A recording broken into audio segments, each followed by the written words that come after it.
you sympathize with other minorities like the 5% Islam movement?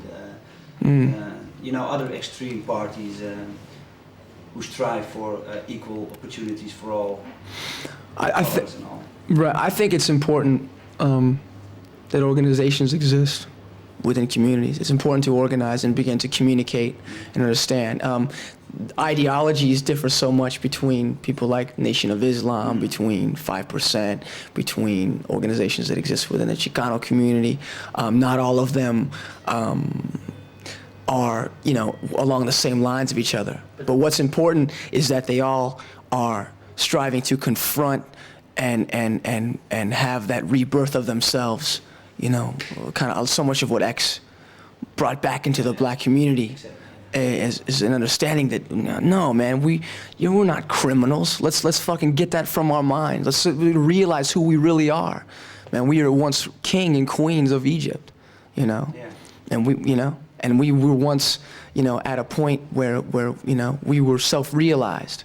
And now existing under, you know, 500 years of oppression and degradation within America, and you know, let's realize who we really are. You know, let's see that, and that's what I think, you know, so many of these groups are trying to do. And the important thing to remember is, you know, yes, I do feel a certain solidarity with those groups because of our experience in America, because of our history, because of how, you know, how oppressive it has been for us and how difficult it has been for us to retain our culture and to have an understanding of it.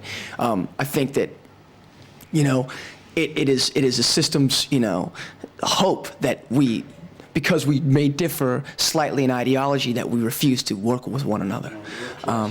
Exactly, and coalitions are very important in that sense. You know, I mean, once recognized that you do have to help your own before you can ever collate with anyone. But, you know, like I said, very different, you know, these various differences in ideology, which I might have with the Nation of Islam or with you know, 5%ers, should never, ever come between us realizing how much we have in common, you know, being oppressed people, being of the lower class, and how much, you know, that needs to be, we need to continue to meet. And, but when you say that every organization should have a chance to express themselves, do you think like extremist right-wing organizations like a Ku Klux Klan or something should have a chance to get organized and I mean?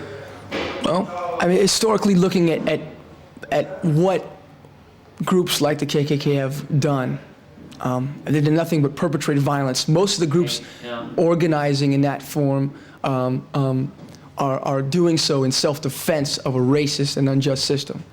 You know, these are organizations who are completely ignorant, who I don't even, how could you ever truly acknowledge any logic behind them? Because they're the ones that have held power for, you know, throughout history. They're the ones who have decided that, well, we're gonna, you know, cut the world up for ourselves and exploit and divide and conquer other peoples of color. And so, you know,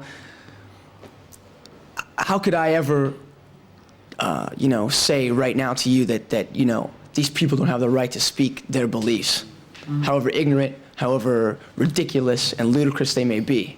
You know, but when the shit comes down, we might have to deprive their right of speaking out because, you know, they're very violent people, and in self-defense of our culture and of our existence. You know, we gotta, and our survival. You know, there may come a time when we might have to deprive their rights.